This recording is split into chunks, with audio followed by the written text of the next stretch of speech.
Hello friend, હું છું doctor Nimesh Patel, SCW school Deesa. Good morning, good evening, good afternoon. મિત્રો, આજે શનિવાર અને રવિવારે આપણે સ્વાધ્યાયની ડિફિકલ્ટી સોલ્વ કરવાની હતી. ઘણા બધા વિદ્યાર્થીઓએ સરસ કામ કરી અને ડિફિકલ્ટી મને કહેલી છે, અને ઘણા એવા પણ વિદ્યાર્થીઓ છે કે જેમને શું ચાલે છે, કઈ જગ્યાએ ચાલે છે, કેટલે ભણીએ છીએ કશી જ ખબર હોતી નથી. તો મહેરબાની કરજો, જે મિત્રો આ રીતે જો સાથે સાથે કામ નથી કરતા તો એમને આ રીતે વિડીયો જોવાથી ક્યારે આવડી જશે નહીં. તમારું રિઝલ્ટ લાવવા માટે ખૂબ તકલીફ પડી જશે.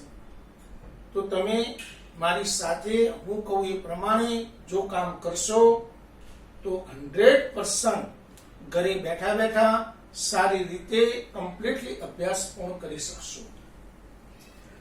તમને એવો અહેસાસ પણ નહીં થવા દઈએ કે અમે લોકડાઉનમાં છીએ, અમે ભણતા નથી, એવો તમને સહેજ પણ અહેસાસ નહીં થાય. રૂબરૂ ભણતા હોય એ રીતે તમને કમ્પ્લીટલી અહેસાસ કરાવીશું, પણ એના માટે તમારે કમ્પ્લીટ સાથે સાથે કામ કરવું પડે. ઘણા બધા વિદ્યાર્થીઓ કમ્પ્લીટ સુપર કામ કરે છે. તો એ જે વિદ્યાર્થીઓ મને ડિફિકલ્ટી આપેલી છે સ્વાધ્યાયની, એ ડિફિકલ્ટી આજ અને કાલ એમ 2 લેક્ચરમાં આપણે પૂરી કરીશું, કારણ કે ડિફિકલ્ટી ખૂબ આપેલી છે. તો એમાં પહેલા જ સ્વાધ્યાયનું 10.1. મિત્રો, સ્વાધ્યાયના 10.1 માં IUPAC નામ છે કે નીચેના સંયોજનોના IUPAC નામ લખો અને તે કયા ટાઈપનું હેલાઇડ છે એ વર્ગીકૃત કરો. એમાં આપણને 12-13 નામ આપેલા છે. એમાંથી 3 ડિફિકલ્ટી આવેલી છે, 10, 11 અને 12. તો આ 10 પી શું કહેવા માંગે છે? તો પી પેરા છે. પેરા ક્લોરો એટલે પેરા સ્થાન ઉપર ક્લોરો જોડાયેલો છે. C6H4 એટલે બેન્ઝીન. CH2 તો પહેલા એનું બંધારણ આપણે બનાવીશું. તો મિત્રો, પહેલા ક્લોરો બેન્ઝીન જોડ્યું. ચલો, બેન્ઝીનના પેરા સ્થાન ઉપર ક્લોરો, ઉપર CH2 CH અને 2 CH3 છે. મિત્રો, આ સંયોજનનું નામકરણ આપણે 2 રીતે કરી શકીએ છીએ. કઈ 2 રીતે? તો બંને રીતે નામકરણ પરફેક્ટલી ધ્યાન આપજો. કો તો બેન્ઝીનનું મૂળ નામ આપો, આને સમૂહ બનાવો, અથવા આને મૂળ નામ આપો અને બેન્ઝીનને સમૂહ બનાવો. આપણે પહેલા બેન્ઝીનને મૂળ નામ આપીએ છીએ અને આને સમૂહ બનાવીએ. તો બેન્ઝીન ઉપર વધારે ક્રિયાશીલ ક્લોરીન, તો ક્લોરીનથી નંબર આપીએ, પહેલો, બીજો, ત્રીજો અને ચોથો. ચલો, ચોથા ઉપર જે સમૂહ જોડાયેલો છે, આ સમૂહને પાછો ઉપસમૂહ જોડાયેલો, એટલે એનું નામ કૌંસમાં લખવું પડે. તો નંબર આપીએ, આ પહેલો, બીજો, ત્રીજો. ચલો, ચોથા ઉપર આ જે સમૂહ જોડાયેલું નામ શું? તો 4 કૌંસમાં 2 મિથાઇલ પ્રોપાઇલ, કૌંસ પૂરો, 4 કૌંસમાં 2 મિથાઇલ પ્રોપાઇલ, પછી 1 ક્લોરોબેન્ઝીન. એક આ રીતે નામ થાય. બીજી રીતે કરવું હોય તો, દાખલા તરીકે બીજી રીતે નામકરણ કરવું હોય તો પણ આનું થાય છે. કે આને મૂળ નામ આપો, તો પહેલો, બીજો અને ત્રીજો. ત્રીજા ઉપર આ સમૂહ જોડાયેલો છે. આ સમૂહને પાછો ઉપસમૂહ નંબર આપીએ, પહેલો, બીજો, ત્રીજો, ચોથો. તો ચોથા ઉપર ક્લોરો, અને આ સમૂહ જે જોડાયેલો એ કયા નંબર ઉપર? ત્રીજા. 3 કૌંસમાં 4 ક્લોરોફિનાઇલ,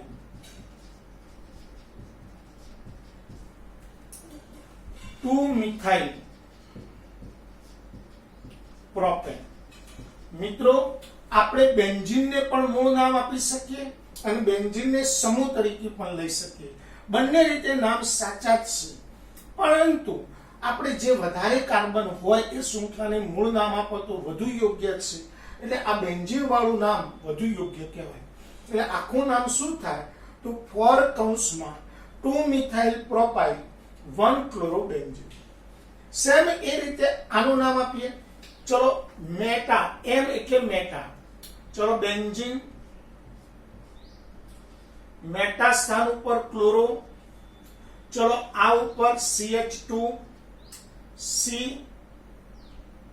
CH3, CH3, CH3, 3 CH3 જોડાયેલા છે। તો સેમ જે રીતે નામ આપી, પહેલા બેન્ઝીન નું મૂળ નામ આપી દો, તો પહેલો, બીજો, ત્રીજો, ત્રીજા ઉપર આ સમૂહ જોડાયેલો છે, આ સમૂહનું નામકરણ કરી દો, પહેલો, બીજો, ત્રીજો, તો 3 કૌંસમાં 2,2-dimethyl, 2,2-dimethyl, 1, 2, 3 પ્રોપાઇલ, કૌંસ પૂરો, 1 ક્લોરોબેન્ઝીન, 1 ક્લોરોબેન્ઝીન। ચલો એના પછી 11મું ને 12મું, 12માનું પહેલા બંધારણ દોરવું પડે, બેન્ઝીન, O એટલે ઓર્થો બ્રોમો, એટલે ઓર્થો સ્થાન ઉપર બ્રોમિન, ઉપર CH, CH2, CH, CH3, CH2, CH3 આવું બંધારણ થાય। તો અહીંયા નંબર આપીએ તો આ પહેલો અને આ બીજો, બીજા ઉપર આ સમૂહ જોડાયેલો છે, તો આનું નામકરણ શું થાય, તો 2 કૌંસમાં 1 મિથાઇલ પ્રોપાઇલ, કૌંસ પૂરો, 1 બ્રોમો બેન્ઝીન। તો મિત્રો આપણે 10.1 માં 3 ડિફિકલ્ટી હતી તે કમ્પ્લીટલી પૂરી કરી રહ્યા। આઈયુપીએસસી નામ, હવે બીજો એક પ્રશ્ન, તો કયા ટાઈપનો હેલાઇડ છે, તો આમાં બધામાં હેલોજન સીધો બેન્ઝીન સાથે જોડાયો, જો બેન્ઝીનના કાર્બન સાથે સીધો હેલોજન જોડાયો હોય તો એ હેલાઇડ એરાઇલ હેલાઇડ છે। તો આ હેલાઇડ કયો થાય, એરાઇલ હેલાઇડ, આ પણ એરાઇલ હેલાઇડ અને આ પણ એરાઇલ હેલાઇડ। તો આ બધા હેલાઇડ કયા ટાઈપના થયા, એરાઇલ હેલાઇડ। તો આ નામકરણ આપણે પ્રેક્ટિસ કરાયેલી છે, હજુ એકવાર તમે ચેક કરી લેજો, કારણ કે બેન્ઝીન વાળા સંયોજનના નામ માટે આપણે ઘણી પ્રેક્ટિસ કરાવી હતી, પણ તમારા મગજમાં કદાચ OPM લખેલું છે, બંધારણ દોરતા ના આવડ્યું એટલી ડિફિકલ્ટી આવી હશે। તો હવે એ ડિફિકલ્ટી તમારે કમ્પ્લીટલી સોલ્વ થઈ ગયેલી હોવી જોઈએ અને હવે તમને આવડી જવી જોઈએ। ચલો તો હવે લઈએ એક્સરસાઇઝ નંબર 10.2। ચલો મિત્રો, સ્વાધ્યાય 10.2 ની ડિફિકલ્ટી આવી છે 4, 5 અને 6। મિત્રો 4, 5 અને 6 ની ડિફિકલ્ટી કેવી રીતે સોલ્વ કરવી, તો 4, 5, 6 માં આઈયુપીએસસી નામ લખવાના છે। હવે આપણને આ સંયોજનનું પહેલા બંધારણ બનાવવું પડે, ઘણા મિત્રોને બંધારણ બનાવતા ના આવડે એટલે એનું આઈયુપીએસસી નામ ના આવડે। હવે આનું બંધારણ કેવી રીતે બનાવવું, તો C સાથે એક Cl જોડાયેલો છે, CCl3 3 જોડાયેલા છે, તો આ બાજુ એક C, 3 Cl, એક CCl3 થયો, C, 2 CCl3 થયા, C, 3 Cl થયા। હવે મિત્રો આનું નામકરણ કરવું હોય તો કેવી રીતે કરીશું, તો સૌ પ્રથમ આનું નામકરણ કરવા માટે કાર્બનની લાંબામાં લાંબી શૃંખલા લેવી પડે। હવે કાર્બનની લાંબામાં લાંબી શૃંખલા લો તો આ શૃંખલા થાય, આ શૃંખલા લાંબામાં લાંબી થઈ। હવે એમાં આ કયો સમૂહ જોડાયેલો છે અને એક આ કયો સમૂહ જોડાયેલો છે એ જોઈ લો તમે। તો જુઓ, પહેલા કાર્બન 1, 2, 3 કાર્બન એટલે પ્રોપેન। ચલો પહેલા કાર્બન ઉપર 3 ક્લોરો, 1, 2, 3, ત્રીજા કાર્બન ઉપર 3 ક્લોરો અને બીજા કાર્બન ઉપર 1 ક્લોરો, એટલે કેટલા ક્લોરો થયા, 1, 1, 1, 2, 3, 3, 3 હેપ્ટાક્લોરો, 1, 1, 1, 2, 3, 3, 3 હેપ્ટાક્લોરો। હવે આ સમૂહનું નામ શું થાય, તો આ સમૂહને સમૂહ જોડાયેલો એટલે 1, 2, 3 કાર્બન ટ્રાયક્લોરોમિથાઇલ સમૂહ કહેવાય, પણ સમૂહને સમૂહ જોડાયેલ એનું નામ કૌંસમાં લખવું પડે, 2 કૌંસમાં ટ્રાયક્લોરોમિથાઇલ। કૌંસ પૂરો પ્રોપેન. તો મિત્રો ફરીથી એકવાર 1 1 1 2 3 3 હેપ્ટાક્લોરો 2 કૌંસમાં ટ્રાયક્લોરોમિથાઇલ પ્રોપેન. હવે મિત્રો આ સંયોજન જોઈએ તો આનું નામકરણ આપણે કરવું છે લાંબામાં લાંબી શૃંખલા 4 કાર્બનની છે તો બ્યુટેન. નંબરિંગ આપીએ તો આ પહેલો, બીજો, ત્રીજો અને ચોથો. ચલો ભાઈ 4 કાર્બન થઈ ગયા. હવે બરાબર ધ્યાન આપજો, આ બીજા નંબર ઉપર ઉપસમૂહ વાળા સમૂહ છે તો આનું નંબર આપીએ તો પહેલો, બીજો, ત્રીજો અને ચોથો. તો શું નામ થાય? 4 ક્લોરોફિનાઇલ. 4 ક્લોરોફિનાઇલ બે સમૂહ છે તો 2 2 bis. 4 ક્લોરોફિનાઇલ. હવે આ બ્યુટેન કયા નંબર ઉપર? ત્રીજા, 3 બ્રોમો. આખું નામ થઈ ગયું 3 બ્રોમો 2 2 bis 4 ક્લોરોફિનાઇલ. 4 ક્લોરોફિનાઇલ કૌંસમાં બ્યુટેન. એના પછી આ સંયોજન લઈએ તો આ સંયોજનનું પહેલા આપણે બંધારણ બનાવવું પડશે. CH3 CCH3 CH3. ચલો કાર્બન સાથે 3 મિથાઇલ જોડાય. CH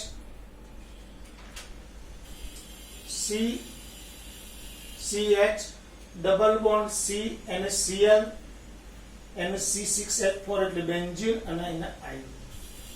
હવે આમાં કેટલા કાર્બન થયા? 1 2 3 4 4 કાર્બન એટલે બ્યુટેન. ચલો સમૂહ જોડાયેલા પહેલા ઉપર એક ક્લોરો અને એક આવેલ તો પહેલા 1 ક્લોરો 1 કૌંસમાં 4 આયોડોફિનાઇલ 4 આયોડોફિનાઇલ. પછી બીજો, ત્રીજો, ત્રીજા ઉપર 2 મિથાઇલ 3 3 ડાયમિથાઇલ બ્યુટેન. હવે ઇન લગાવવું છે તો એન કાઢવું પડશે. બ્યુટ 1 ઇન. એકદમ સિમ્પલ.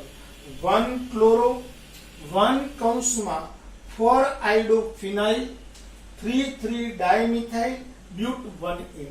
તો મિત્રો 10.2 માં 4 5 અને 6 ના કમ્પ્લીટલી ડિફિકલ્ટી તમને ખબર પડી ગઈ હશે. આનું ડિફિકલ્ટી તમને કેમ અઘરી લાગી? તો પહેલા આનું બંધારણ બનાવતા તમને ન આવડી એટલે અઘરી લાગી. જો આનું બંધારણ બનાવતા આવડી ગયું હોય તો કોઈ જગ્યાએ અઘરું નહોતું. ફરીથી બંધારણ બનાવવામાં શું ધ્યાન રાખવાનું કે C સાથે CCl3 3 જોડાયેલા છે એટલે C એક બાજુ CCl3 બીજી બાજુ ત્રીજી બાજુ અને પાછો એક ક્લોરીન જોડાયેલો. પછી એમાં આપણે નિયમ પ્રમાણે પહેલા લાંબામાં લાંબી શૃંખલા નક્કી કરો. લાંબામાં લાંબી શૃંખલા નક્કી કરીને જેટલા સમૂહ જોડાયેલા નંબર સાથે સમૂહ લખો. આ ઉપસમૂહ તો એને કૌંસમાં લખો કરતા. તો આ રીતે આપણે 10.2 પૂરું કર્યું. હવે 10.3 કોઈ ડિફિકલ્ટી નથી. 10.4 હવે લઈએ આપણે 10.4.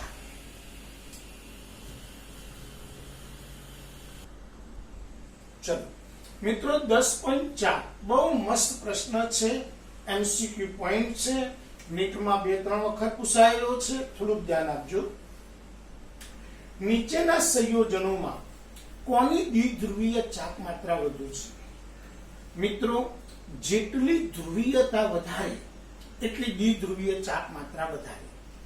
હવે ધ્રુવીયતા અણુના આકાર ઉપર આધાર રાખે છે, વિદ્યુત ઋણતા ઉપર આધાર રાખે છે. દ્વિધ્રુવીય ચાક માત્રા માટે ધ્રુવીયતા ઇમ્પોર્ટન્ટ વસ્તુ છે. ધ્રુવીયતા જેટલી વધારે એટલી દ્વિધ્રુવીય ચાક માત્રા વધારે. ધ્રુવીયતા કોના ઉપર આધાર રાખે? તો વિદ્યુત ઋણતા ઉપર અને અણુના આકાર ઉપર. દાખલા તરીકે CH2Cl2 માં કાર્બનનું sp3 સંકરણ થાય. sp3 સંકરણ થાય તો સમચતુષ્ફલકીય આકાર હોય તો 2H અને 2Cl સમચતુષ્ફલકીય આકારે ગોઠવાય. હવે કાર્બન કરતા ક્લોરીનની વિદ્યુત ઋણતા વધારે એટલે આ બાજુ ખેંચાશે દ્વિધ્રુવીય ચાક માત્રા. કાર્બન કરતા હાઇડ્રોજન કરતા આની વધારે ધ્રુવીય વિદ્યુત ઋણતા આ બાજુ ખેંચાશે. એટલે આમાં ધ્રુવીયતા વધારે પ્રમાણમાં ઉત્પન્ન થાય. અને ધ્રુવીયતા વધારે પ્રમાણમાં ઉત્પન્ન થાય એટલે 1.60 d બાય દ્વિધ્રુવીય ચાક માત્રા છે. ક્લોરોફોર્મ. ક્લોરોફોર્મમાં કાર્બન સાથે એક H અને 3 Cl છે. હવે આ 3 Cl એક બાજુ સમચતુષ્ફલક આકારમાં છે. અહીંયા ધ્રુવીયતા ક્લોરીન તરફ છે અને ખાલી હાઇડ્રોજન એક છે. એટલે આના કરતા આમાં સિમેટ્રી થોડી સારી છે, પરમાણુઓ વ્યવસ્થિત ગોઠવાયેલા છે, માટે આની દ્વિધ્રુવીય ચાક માત્રા આના કરતા થોડી પ્રમાણમાં ઓછી 1.03 ડીબાય છે. હવે આવે CCl4. CCl4 માં કાર્બન સાથે 4 ક્લોરીન જોડાયેલા છે. હવે 4 ક્લોરીન સમચતુષ્ફલકી આકારે જોડાયેલા છે, એટલે આ 4 ક્લોરીન એક સરખી રીતે બધી બાજુ આકર્ષણ કરશે, એટલે પરિણામી દ્વિધ્રુવીય ચાક માત્રા 0 ડીબાય થાય છે. તો દ્વિધ્રુવીય ચાક માત્રાના ચડતા ક્રમમાં ગોઠવો તો સૌથી વધારે CH2Cl2, એના પછી CHCl3 અને એના પછી CCl4. તો દ્વિધ્રુવીય ચાક માત્રા ને ક્રમમાં ગોઠવો આપણને આવડી જાય. મિત્રો ફરીથી એકવાર, દ્વિધ્રુવીય ચાક માત્રા વિદ્યુત ઋણતા ઉપર આધાર રાખે. બીજો નંબર, વિદ્યુત ઋણતા ઉપરાંત અણુના આકાર ઉપર આધાર રાખે. અણુ સાથે જોડાયેલા પરમાણુ જો સરખી રીતે બધી દિશામાં એક સરખું ખેંચાણ ઉત્પન્ન કરે તો દ્વિધ્રુવીય ચાક માત્રા 0 થઈ જાય, અને અસંતુલન ઊભું થાય અણુમાં તો દ્વિધ્રુવીય ચાક માત્રા વધી જાય. સૌથી વધુ અસંતુલન CH2Cl2 માં છે, એના પછી CCH CHCl3 માં, અને સૌથી ઓછું અસંતુલન CCl4 માં છે. એટલે સંતુલિત અણુ છે. સંતુલિત અણુ છે માટે તેની દ્વિધ્રુવીય ચાક માત્રા 0 ડીબાય થાય છે. હવે મિત્રો આપણે લઈએ છીએ સ્વાધ્યાય 10.5. તો 10.5 ની ડિફિકલ્ટી સોલ્વ કરીએ, જરા ધ્યાન આપજો.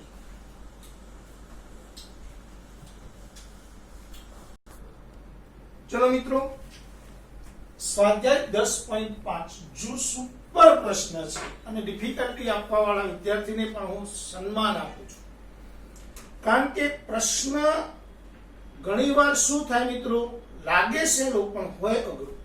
આ ખૂબ સ્ટાન્ડર્ડ પ્રશ્ન છે કે બંધારણ C5H10 કયું બંધારણ ધરાવતો હશે કે જેનું ક્લોરિનેશન કરતા માત્ર એક જ મોનોક્લોરો વ્યુત્પન્ન આપે છે. એક જ મોનોક્લોરો વ્યુત્પન્ન આપે છે, તો તે બંધારણ કયું હશે? મિત્રો પહેલા તમારા મગજમાં થોડા કોન્સેપ્ટ ક્લિયર હોવા જોઈએ. શું કોન્સેપ્ટ? કે C5H10 અણુ સૂત્ર ધરાવતા સંયોજનો કયા હોઈ શકે? તો આ સંયોજનો યાદ રાખવા માટેની થોડી ટેકનિકો છે મિત્રો. 11મા ધોરણમાં હાઇડ્રોકાર્બન ચેપ્ટરમાં આની ટેકનિકો હતી, યાદ કરો જરા. જો કાર્બન કરતા હાઇડ્રોજન ડબલ હોય તો એનું સામાન્ય સૂત્ર CnH2n થાય. મિત્રો હવે CnH2n અણુ સૂત્ર બે ઘટકોનું હોય, કો તો સાયક્લો આલ્કેનનું હોય અને કો તો આલ્કેનનું હોય. સાયક્લો આલ્કેન અથવા આલ્કેન. મિત્રો સાયક્લો આલ્કેન 5 કાર્બન વાળું બનાવીએ તો આવો બને. આલ્કેન બનાવીએ 5 કાર્બન વાળું તો 1 2 3 4 અને 5 એક દ્વિબંધ કરી નાખો, CH2 CH2 CH CH2. હવે આનું અણુ સૂત્ર બનાવો C5. 3 ને 2 5 ને 2 7 8 ને 2 10 H10. આનું અણુ સૂત્ર બનાવો C5H10. તો કો તો એ પેન્ટેન હશે, કો તો એ પેન્ટેન હશે. પણ એમાં એક પ્રશ્ન કીધો છે કે ક્લોરિનેશન કરવાથી મોનોક્લોરો વ્યુત્પન્ન મળે. તો આપણે તમને આલ્કેનમાંથી હેલાઇડ બનાવવાની પ્રક્રિયામાં શીખવાડ્યું હતું કે જેટલા ટાઈપના કાર્બન એટલી નિપજો મળે. હવે આમાં બધા જ કાર્બન દ્વિતીય પ્રકારના છે, 1 2 3 4 અને 5. પાંચે 5 કાર્બન દ્વિતીય છે, એટલે સરખા છે, સમતુલ્ય કાર્બન છે. અને સમતુલ્ય કાર્બન હોય તો એનું ક્લોરિનેશન કરો તો માત્ર એક જ નિપજ મળશે, કારણ કે ગમે તે કાર્બન ઉપરથી H ઓછો થાય તો આનું ક્લોરિનેશન કરીએ, આનું ક્લોરિનેશન કરીએ સૂર્યપ્રકાશની હાજરીમાં Cl2 સાથે HCl છૂટો પડે અને નિપજ મળે સાયક્લોક્લોરોપેન્ટેન. પણ આનું ક્લોરિનેશન કરું તો અહીંયા ઓહો 3 ટાઈપના હેલાઇડ છે, સોરી 3 ટાઈપના કાર્બન છે એટલે 3 નિપજો મળશે, મતલબ આલ્કીન તો છે જ નહીં. તો એ સંયોજન કયું છે તો સાયક્લોપેન્ટેન છે. કયું છે? સાયક્લોપેન્ટેન. બહુ મસ્ત પ્રશ્ન હતો. ફરીથી એકવાર C5H10 ઉપરથી મેં નક્કી કરી દીધું કે ભાઈ એનું અણુસૂત્ર કયું, અણુસૂત્ર ઉપરથી મેં વિચાર્યું કે એનું બંધારણ કયું બનશે. તો મેં કેવી રીતે આઈડિયા લીધો તમને એ આવડવું જોઈએ છોકરો, કે હંમેશા યાદ રાખો CnH2n હોય તો એ સંયોજન કો તો સાયક્લો આલ્કેન હોય અને કો તો પછી આલ્કીન હોય. સાયક્લો આલ્કેન નું ક્લોરિનેશન કરતા એક જ નિપજ મળે છે, મોનો ક્લોરિનેશન થી એક જ નિપજ મળે, પરંતુ આલ્કેન નું ક્લોરિનેશન કરતા 3 નિપજો મળે છે, મતલબ આલ્કીન નથી એ આલ્કેન છે. તો એ સંયોજન કયું છે તો કે સાયક્લોપેન્ટેન. આવું સેમ પ્રશ્ન બનાવો કે C4H8 ના મોનો ક્લોરિનેશન થી એક જ વ્યુત્પન્ન મળે છે તો તે સંયોજન કયું હશે? તો તમને તરત લાઈક થવી જોઈએ કે ભાઈ C4H10 4 કાર્બન વાળું ચક્રીય સંયોજન સાયક્લોબ્યુટેન. C6H12 ના મૌલિક મોનોક્લોરિનેશન થી એક જ વ્યુત્પન્ન મળે છે તે સંયોજન કયું છે તો કે સાયક્લોહેક્ઝેન. તો આ રીતે ગમે તેવા પ્રશ્નો પૂછાય તો આપણને આવડી જાય. હવે લઈએ છીએ 10.8 સ્વાધ્યાય 10.6 10.7 માં કોઈ ડિફિકલ્ટી નથી એટલે હવે સીધું સ્વાધ્યાય 10.8.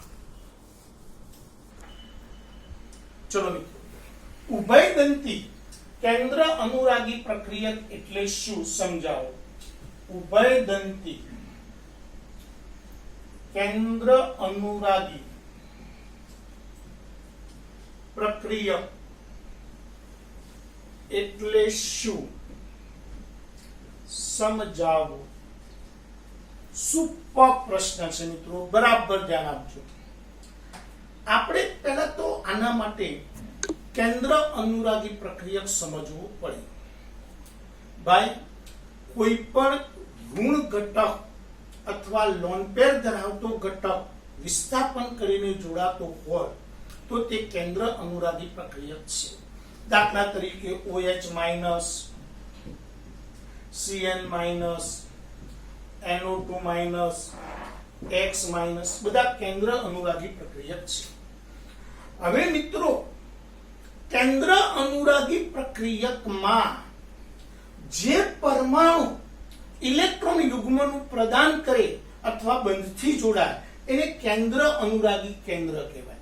દાખલા તરીકે OH- માં 2 પરમાણુ છે તો કોઈ H એકલો બંધથી જોડાતો નથી પણ O પરમાણુ બંધથી જોડાય છે. તો O પરમાણુ શું છે તો કે કેન્દ્ર અનુરાગી કેન્દ્ર. તો હું તમને કહું કે ભાઈ OH- કેન્દ્ર અનુરાગી પ્રક્રિયકમાં કેન્દ્ર અનુરાગી કેન્દ્ર કોણ છે તો કે O. ચલો Cn- માં કેન્દ્ર અનુરાગી કેન્દ્રો 2 છે, કાર્બન પણ હોઈ શકે અને નાઇટ્રોજન પણ હોઈ શકે. તો કેન્દ્ર અનુરાગી કેન્દ્ર 2 છે, કાર્બન અને નાઇટ્રોજન. કાર્બન પણ બંધથી જોડાઈ શકે, નાઇટ્રોજન જોડાઈ શકે. ચલો X માં કેન્દ્ર અનુરાગી કેન્દ્ર કેટલા છે તો કે એક જ. X એકલો એક જ પરમાણુ છે તો ભાઈ એ રેજ હોય ને બીજું કોણ હોય. તો મિત્રો, આપણે ઉભયદંતી કેન્દ્ર અનુરાગી પ્રક્રિયક કોને કહેવાય એ સમજવું છે. તો ધ્યાન આપો, જે કેન્દ્ર અનુરાગી પ્રક્રિયકમાં કેન્દ્ર અનુરાગી કેન્દ્ર 2 હોય તેને ઉભયદંતી કેન્દ્ર અનુરાગી પ્રક્રિયક કહે છે. તો ફરીથી એકવાર કેન્દ્ર અનુરાગી કેન્દ્રની વ્યાખ્યા, કેન્દ્ર અનુરાગી ઉભયદંતી કેન્દ્ર અનુરાગી પ્રક્રિયકની વ્યાખ્યા પરફેક્ટ ધ્યાન આપજો. જે કેન્દ્ર અનુરાગી પ્રક્રિયકમાં કેન્દ્ર અનુરાગી કેન્દ્ર બે હોય તેમને ઉભયદંતી કેન્દ્ર અનુરાગી પ્રક્રિયક કહે છે. દાખલા તરીકે CN- ઉભયદંતી કેન્દ્ર અનુરાગી કેન્દ્ર છે. જો Cn- માં C કેન્દ્ર અનુરાગી કેન્દ્ર તરીકે વર્તે તો RCN નિપજ એટલે કે સાયનાઇડ નિપજ મળે છે. જો Cn- ઉભયદંતી કેન્દ્ર અનુરાગી પ્રક્રિયકમાં કેન્દ્ર અનુરાગી કેન્દ્ર તરીકે નાઇટ્રોજન વર્તે તો નાઇટ્રોજન બંધથી જોડાય તો નિપજ આઇસોસાયનાઇડ મળે છે. આ જ પ્રમાણે NO2 પણ ઉભયદંતી કેન્દ્ર અનુરાગી કેન્દ્ર છે, કેન્દ્ર અનુરાગી પ્રક્રિયક છે. તેમાં કેન્દ્ર અનુરાગી કેન્દ્રો બે છે, N અને O. જો N કેન્દ્ર અનુરાગી કેન્દ્ર તરીકે વર્તે તો નિપજ નાઇટ્રો મળે છે.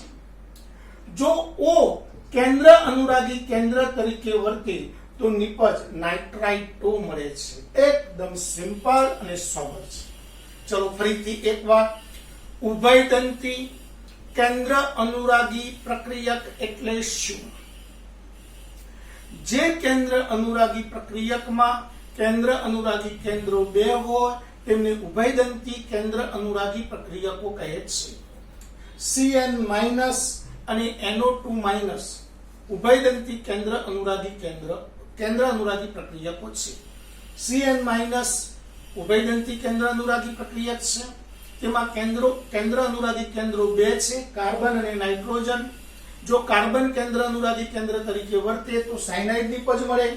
નાઇટ્રોજન કેન્દ્ર અનુરાગી કેન્દ્ર તરીકે વર્તે તો આઇસોસાયનાઇડ નિપજ મળે. NO2- માં પણ કેન્દ્ર અનુરાગી કેન્દ્રો બે છે, N અને O. જો N પરમાણુ કેન્દ્ર અનુરાગી કેન્દ્ર તરીકે વર્તે તો નિપજ નાઇટ્રો મળે. O પરમાણુ કેન્દ્ર અનુરાગી કેન્દ્ર તરીકે વર્તે તો નિપજ નાઇટ્રાઇટો મળે. આવડે કે ન આવડે? એકદમ સિમ્પલ. હવે લઈએ છીએ ડિફિકલ્ટી નંબર 10.9.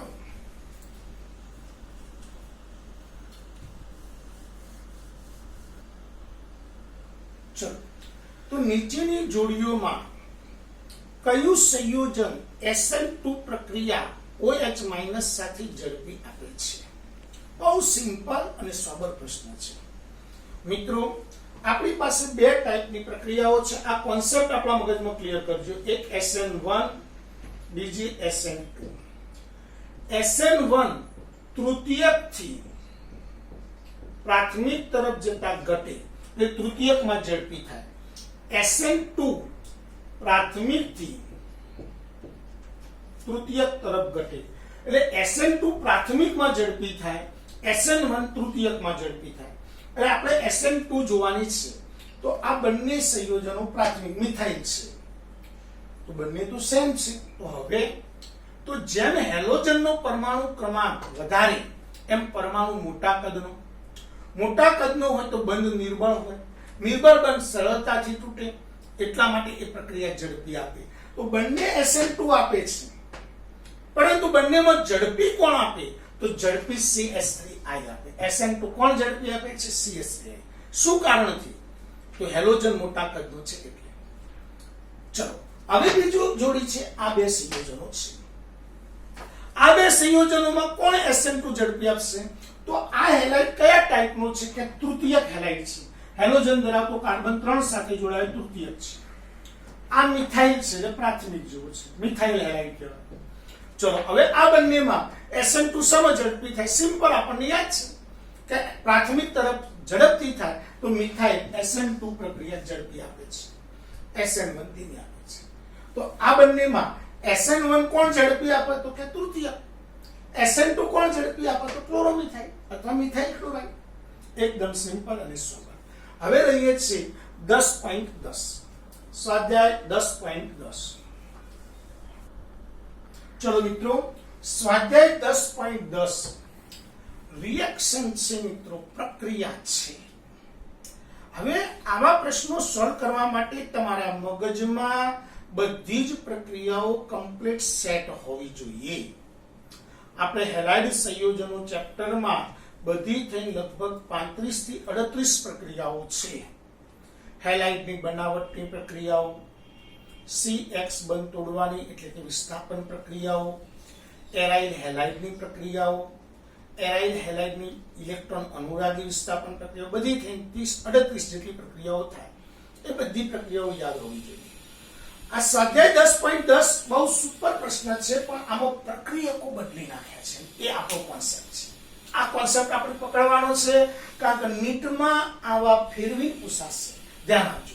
શું કહે છે કે નીચેના સંયોજનોની ઇથેનોલ અને સોડિયમ આલ્કોક્સાઇડ સાથે પ્રક્રિયા કરતા મળતી આલ્કીનની નિપજો લખો અને તેમાંથી મુખ્ય નિપજ જણાવો. તો મિત્રો, આપણે આ સંયોજનોમાંથી આલ્કીન બનાવવું હોય, એટલે ટૂંકમાં હેલાઇડમાંથી આલ્કીન બનાવવું હોય તો બીટા વિલોપન પ્રક્રિયા આપણે ભણ્યા છે. પણ બીટા વિલોપન પ્રક્રિયા આપણને ચોપડીની અંદર આલ્કોહોલની હાજરીમાં KOH સાથે આપેલી હતી. અહીંયા આલ્કોહોલ તો છે જ, પણ સોડિયમ ઇથોક્સાઇડ C2H5ONA પ્રક્રિયક આપ્યો છે. તો યાદ રાખજો, આલ્કોહોલની હાજરીમાં KOH ઉદ્દીપક રાખવું, KOH પ્રક્રિયક રાખવું તો પણ બીટા વિલોપન કહેવાય. સોડિયમ ઇથોક્સાઇડ પ્રક્રિયક રાખવું તો પણ એ પ્રક્રિયા બીટા વિલોપન જ છે. એટલે કહેવાનો મતલબ આ પ્રક્રિયા બીટા વિલોપન છે. તો બીટા વિલોપન પ્રક્રિયા લખવી કેવી રીતે, તો પહેલા આપણે સમજીએ. ચલો, 1 બ્રોમો 1 મિથાઇલ સાયક્લોહેક્ઝેનની પ્રક્રિયા કરવાની છે. સાયક્લોહેક્ઝેન એટલે 6 કાર્બનનું ચક્ર. 1 બ્રોમો પહેલા કાર્બન ઉપર બ્રોમો, 1 મિથાઇલ CH3. ઓકે, હવે એની કોની સાથે પ્રક્રિયા કરવાની? આલ્કોહોલ સાથે, આલ્કોહોલની હાજરીમાં સોડિયમ ઇથોક્સાઇડ સાથે. મિત્રો, આ પ્રક્રિયા બરાબર સમજજો. ચલો આપણે સમજીએ. ભાઈ, અહીંયા હેલોજન ધરાવતો આ કાર્બન આલ્ફા, એના બીટા કાર્બન કેટલા થયા? 1, 2 અને 3. આપણને ખબર, આલ્ફા કાર્બન ઉપરથી હેલોજન, બીટા કાર્બન ઉપરથી હાઇડ્રોજન. પણ બીટા, આ બે બીટા સેમ છે, આ અલગ છે, એટલે બે નિપજ મળશે.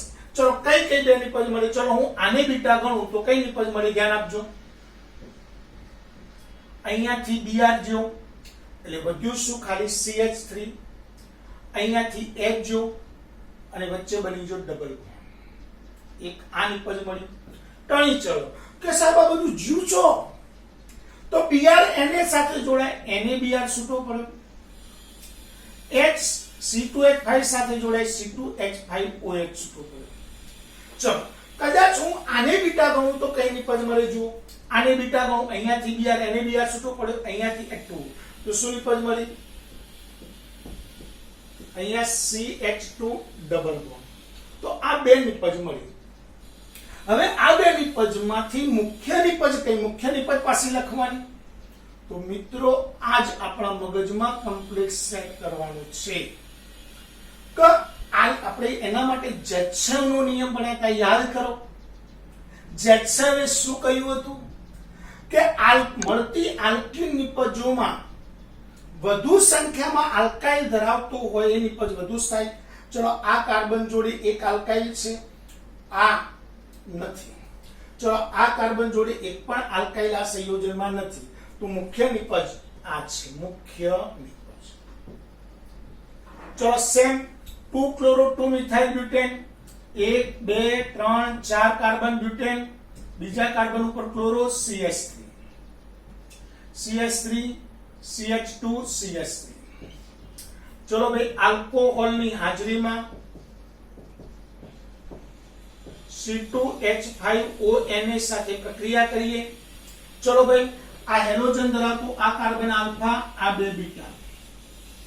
ચલો ભાઈ, અહીંયાથી Cl Na સાથે જોડાય, NaCl છૂટું પડશે. ચલો બીટા, અહીંયાથી H. હવે બીટા આપણી પાસે બે છે, આ પણ આ કહેવાય, આ એક કહેવાય, ત્રણ બીટા. પણ આ બે સેમ છે એટલે કો તો આને આને બે નિપજો લખીએ. ચલો આ નિપજ લખું તો કઈ નિપજ મળશે? જોજો મિત્રો બધા અહીંયા C2H5OH છૂટા પડે. ચલો CH2 double bond C CH3 CH2 CH3. ચલો આને બીટા ગણું તો કઈ નિપજ મળશે? લખાવજો CH3 C CH3 double bond CH CH3. ચલો હવે આ બંનેમાં કઈ વધુ થાય? તો જેક્સનનો નિયમ. દ્વિબંધ ધરાવતા આ કાર્બન જોડે બે હાઇડ્રોજન આલ્કાઇલ નથી. અહીંયા બે આલ્કાઇલ સમૂહ થઈને બે આલ્કાઇલ છે. અહીંયા દ્વિબંધ વાળા આ કાર્બન જોડે બે આલ્કાઇલ, આ બાજુ એક, ટોટલ ત્રણ આલ્કાઇલ. આલ્કાઇલ વધુ અહીંયા છે તો આ નિપજ મુખ્ય છે. આહા, જેક્સનનો નિયમ યાદ કરો મિત્રો કે મળતી આલ્કીનની નિપજોમાં વધુ સંખ્યામાં આલ્કાઇલ સમૂહ ધરાવતો હોય તે નિપજ વધુ સ્થાયી છે. તો આ મુખ્ય નિપજ છે. ચલો 2,2,3 ટ્રાઇમિથાઇલ 3 બ્રોમોપેન્ટેન. 1 2 3 4 5 3 બ્રોમો 3 મિથાઇલ CH3 CH3.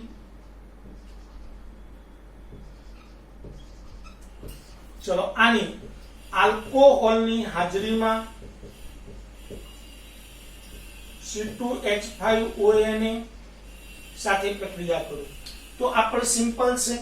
આ આલ્ફા, આ બીટા, આ બીટા. આમાં બીટા બે છે પણ એક બીટા પાસે હાઇડ્રોજન નથી એટલે આ બીટા પ્રક્રિયા કરશે જ નહીં.